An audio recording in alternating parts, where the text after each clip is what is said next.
Hello and welcome everyone to Tiny Table Talk for the Challenge World Championships episode 6. We got a lot to go over in this video. At least I want to deep dive into certain things from this past week's episode, as well as getting to some comments from my Thursday's review and recap, as well as handing out some MVPs and LVP awards. There's a lot to go over, so let's start off jumping into...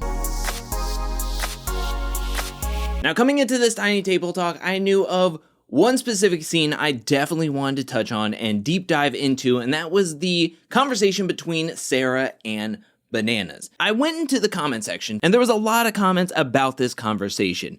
There were some people that were praising Sarah for kind of taking it to Bananas, and there were some people that they believe that Johnny didn't say anything inflammatory to Sarah.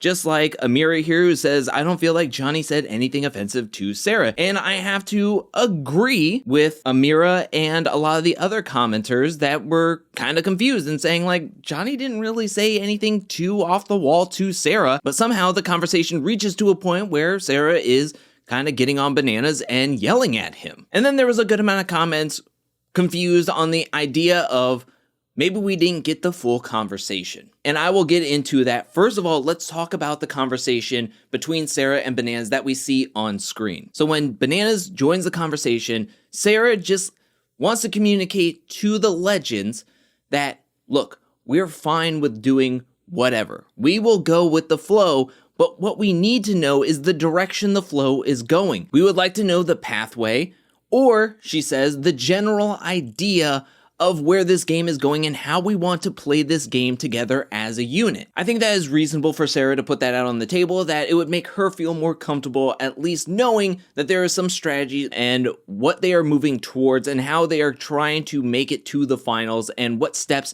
need to be taken to get there. I think Sarah's point is valid. But on the other hand, I think Bananas' point is also valid in the sense that he talks about how in his early challenge career, he'd gotten hooked up on trying to think too far into the future, and it kind of came back to bite him in the butt. And so going into this, it's better to not have a plan. It's better not to have a solid plan, not to be hooked up on a plan, because as we know, as challenge fans, and Bananas knows this firsthand, doing so many challenge seasons, that the challenge can change in a blink of an eye. It can go from a paired season to a solo season. It can go from a paired season to a team season to a solo season in the span of a couple of episodes. It is ever changing. It is so unpredictable. So what I think Bananas is trying to tell Sarah is don't get too wrapped up in a plan, because if you try to make this solid plan of A to B to C to D to E, and you're trying to follow this plan to a T, that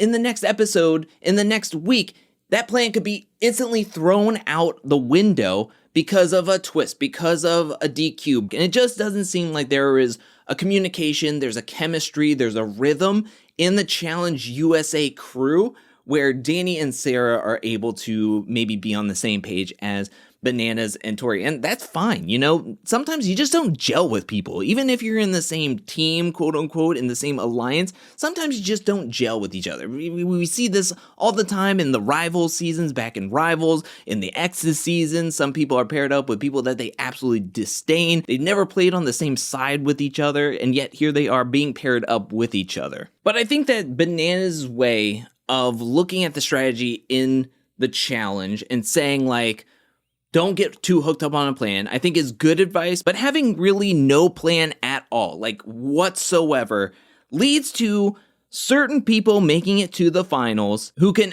ultimately end up beating you, right? This is how we end up with CT in the finals and winning, right? Because nobody has a clear-cut plan.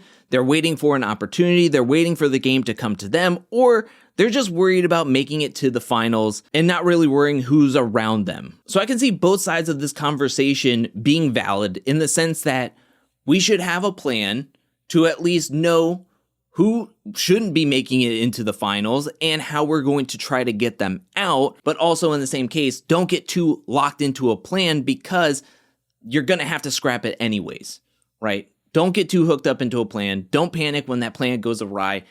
Why even make a plan at this point? Because the game could be changed in an instant, in the next episode, in the next day, in the next minute. And this is the point where I want to mention that I think that we do get something completely edited out of this conversation. Because at a certain point, we have Bananas says to Sarah, I think I just touched a nerve. You know what I'm saying, but what is that in reference to? It comes out of nowhere. And at that time, at least with what the edit had shown, Bananas hadn't even put together one full sentence up to that point. So what nerve did he touch? What did he say that touched a nerve? Is it don't get too hooked up into a plan? Because where did that come from? What was mentioned? What was the phrase? Where was the conversation at to a point where Sarah reacts to saying, you're not going to talk to me that way. And Banana says, oh, you know what I'm talking about. I just touched a nerve. What was said there? I would like to know how we got from A to C, but the B, I think, was edited out to where this conversation really doesn't make a whole lot of sense. Before we get to Bananas walking off and Sarah kind of getting up and like not blinking for quite a while, the conversation was relatively fine. So I agree with people saying that from what we saw in the edit, Bananas' words weren't rude or inflammatory or offensive to where it would, I think, warrant a reaction from Sarah getting angry with him and get to a point where Bananas feels like he needs to kind of walk off. But I also think that there was a point where the conversation was edited and the context of everything around it just doesn't make sense. So I wanted to talk about this conversation. What do you think about this conversation? Who do you think is in the right? Who is in the wrong? Are you on the side of Sarah? Are you on the side of Bananas? Also, do you think that something was edited out from the conversation where it leaves us as the audience confused on why it got to a point that it did? Because I do fully think that something was completely edited out. I mean, it's just so confused. Is anybody else confused by this? Let me know down in the comment section below. I don't know what else to say. All right, let's go over some MVPs and LVPs from this past week, and I'm going to do something a little bit different. I'm going to have multiple MVPs going on here.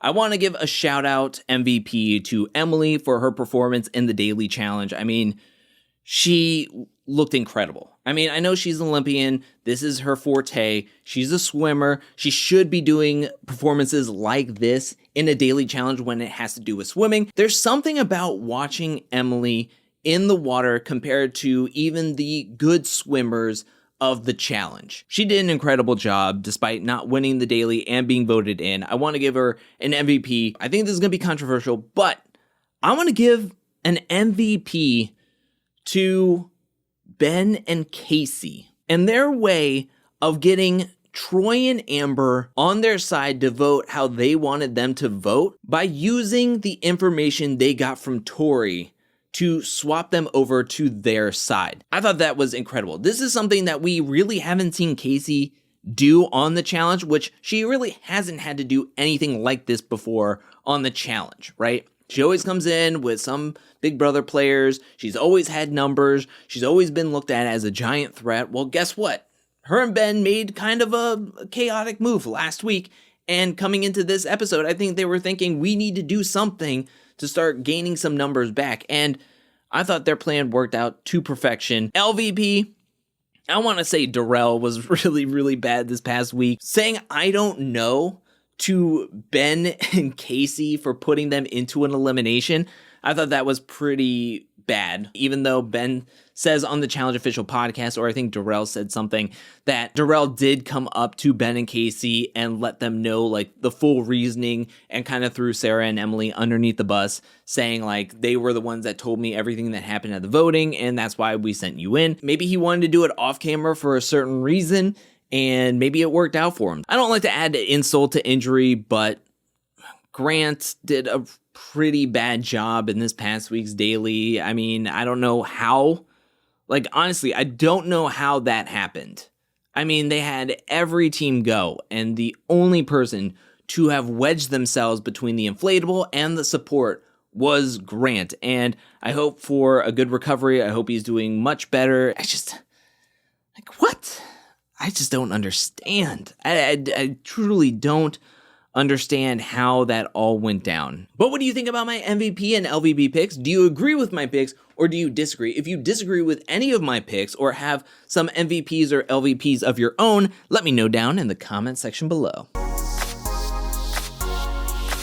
All right, let's read some comments from my Thursday's review and recap. And the first comment comes from Bradley, who says, when Wes left the elimination saying very respectful things to the rookies, my jaw dropped. Wes has truly come a long way from younger Wes. Yes, that was very, very nice. That was a very positive way to end the elimination and to see him go. I'm very upset to see Zara and Wes be eliminated this past week. I thought that they were going to be a solid team to watch and one to be aware of, and a big threat going down to if they were to have made it to a finals. I do want to say congratulations to Wes and his wife for announcing that they will be parents in September. That is such exciting news. I know he talked about wanting to be a father and building a family in All-Stars 3 and also this past week's episode and in this season. So I wish Wes and his family all the love and congratulations on the baby news. Congratulations. The next comment comes from Austin, who says they need to bring Zara back. The MVPs honestly have brought what was missing from the main show. I think that she did an incredible job and has done enough in the Challenge UK and on the Challenge World Championships. She deserves a callback to be on the next season of the challenge. Juan comes in with a comment saying, can't believe the first picks of Wes and John A got eliminated this episode. I didn't even remember the draft, but yeah, the first two picks in one episode, both the number one picks, the players who won the qualifier and got to pick their partners, are both out. Two very stacked teams just gone, just like that. My goodness, I'm still kind of baffled by that. I'm shocked that both Wes, John A, Grant, and Zara are all gone. BBG95 says Emily is a world-class swimmer, still in her athletic prime, so her performance is what we should expect. But it was still incredible to watch. I wish they had let her swim without the life jacket. It's not like she needs it, and I'm sure she would have been even faster. I agree. I did swim team in high school. I was super impressed seeing how she was compared to how the other players swam. I mean, she did 3 different strokes. She did the freestyle for majority of it. She did the breaststroke when she got to Yes, when she was going to take his puzzle piece and bring it to shore. And then she did backstroke. I mean, the only stroke she didn't do was butterfly, and that was because it's probably too exhausting. Trappy Gilmore comes in with a comment saying, imagine Big Easy doing the inflatable daily challenge with a partner like Jasmine. Oh man, she would have easily cleared all the crossbars and then some. Captain Talon reporting for duty saying, the way the Legends are playing, at least on the US side, is treating their partners as a number rather than involving them in the gameplay and politics, and that right there is the friction. Bananas has a plan. In fact, that whole Vacation Alliance and him have a plan, but the plan clearly involves keeping their partners in the dark. I think they have a plan on who they want to make it into the finals with, and I think that they actually don't care about being in the finals with each other. It's just that their partners don't want certain people in the finals. I think from what we've heard from Danny on social media and in some of the conversations that he has been a part of in the power rankings that we do on Reality Realness with 3 S's, is that Tori has told Danny that Jordan isn't somebody that you want to see in a finals, but I don't think Tori really wants to do anything about that. I think Tori is fine with going to the finals with Jordan. I don't think she wants to double cross Jordan at a certain point and get him out before the finals, but she knows, and all the Legends know, that their partners are not okay with it. So they're going to omit certain aspects of the game or their plans that the Legends have with each other. I don't think Tori, Bananas, and Casey mind going to a finals with Jordan and Theo, knowing that if we go to a finals, it's best whoever wins. They would like to win, but if they go to a finals with all of them, hey, that's just solidifying that we're a strong group, and if we go on season 39 or season 40, we'll all have each other's back at that point, you know? And I think that's the problem, is that they are playing to win. They all would like to win. They would all like to get the money. But at the same time, they don't want to risk the numbers for not only this season, but for later seasons, right? And I think that's the problem. It's like the MVPs want intent to win. They want to make the tough moves, but the tough moves that the MVPs want aren't the moves necessarily that the legends want to make or are willing to make, because they are the moves that could in turn hurt their numbers when they're playing a 22 episode season and they're getting paid by the week of staying in the game, and they just want to make it super far and to have another finals on their resume, because at least if you have a seat at the table, there's a shot of winning, right? Bananas doesn't want to go up against Jordan in a finals, I'm sure of, if he had his choice. But he knows that at least if he's at the table in the finals, even if it's alongside Jordan, Bananas still has a chance to win, right? He's beat Jordan in a finals before, but that's the kind of mentality I think that they do have a plan. It's just not a plan that I think the MVPs would subscribe to. Kate comes in with a comment saying, I hope Kellyanne and Tristan get some kind of advantage next week since they won and got virtually nothing for it. I concur. If they don't give them something, I will be very disappointed. Like, a little bit of an advantage, I hope, but I'm not going to hold my breath that the challenge would, in fact, give Kellyanne and Tristan anything out of this. Isaiah comes in with a comment saying, the fact that they had Grant crutch his way all the way to the arena only to medically disqualify him makes no sense. I feel like they could have disqualified them at the house or something. I mean, this was the first time we got to see Grant was at this elimination. I think they wanted that reveal to kind of be like, well, this is why we're not having an elimination. It was rough. It was rough to see Grant kind of like go all the way, make it through the arena, wherever he was walking from. I mean, he had to walk all the way there and then turn around and walk all the way back.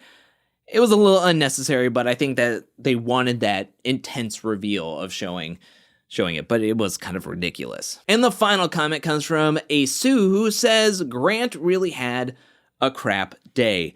Ba-doom-tsh. And that's where we're going to end this tiny table talk. What did you think about this week's episode? Let me know down in the comment section below. Whose side are you on? Team Sarah or Team Bananas? Do you think that this will cause rift with the US alliance where they're going to turn on each other sooner rather than later? Let me know down in the comment section below. Who was your LVPs and who was your MVPs for the week? And from the preview at the end of this past week's video, it looks like we could have a mini final next episode. And if that's the case, who do you think is going to win this mini final? Who do you want to see win this mini final? Let me know anything and everything down in the comment section below. I'm going to give a special shout out thank you to everyone who supports me over at patreon.com/angelcakevids. Thank you for your support. Thank you for your generosity. Thank you. And thank you to everyone who's watching this video up to this point. I'll be back really soon with more Challenge World Championship contests, more challenge content, more content in general. But until then, peace.